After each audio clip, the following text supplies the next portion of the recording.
6:53, time for the morning sprint. We want to get to our breaking news of the morning.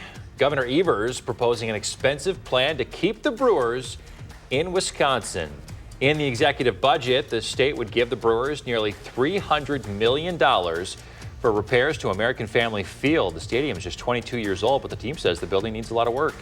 In exchange for the funds, the team would then agree to stay in the stadium for 13 more seasons through 2043. The money would come from the state's budget surplus, which is projected at $7 billion. Governor Evers will unveil his full budget plan for the next 2 years tomorrow. Former President Donald Trump has another challenger in the GOP bid for president. Former South Carolina Governor Nikki Haley will throw her hat into the ring. She was also a part of Trump's cabinet. 3 people dead, 5 others injured after a gunman opened fire at several places on the Michigan State University campus. Officials say the injured victims are all in critical condition this morning. Police do not know why the gunman was on campus. He is not a former student or staff member. The shelter-in-place order that the university put in place last night has been lifted at this hour. The university says that the gunman was found dead from a self-inflicted gunshot wound.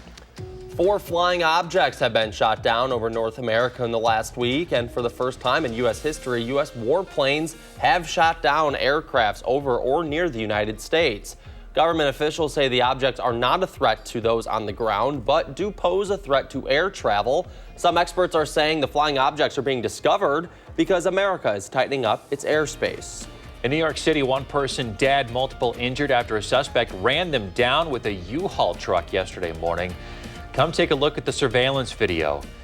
It shows the moments that 1 person was hit while crossing an intersection. Authorities say the driver of the U-Haul hit several pedestrians and then led police on a chase before officers finally arrested him. A conservative law firm stepping into the conversation between hundreds of Monroe residents and their school board.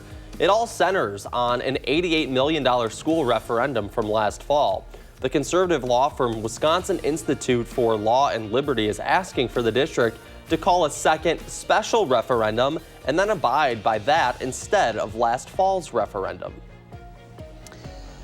All right, good Tuesday morning. Here we are headed into Valentine's Day, and we are looking at some wet weather to move in right now. Quiet, but you see the solid area of rain down toward Des Moines. That's headed northeastbound, expected to head into the Madison area, but right now we are quiet this morning.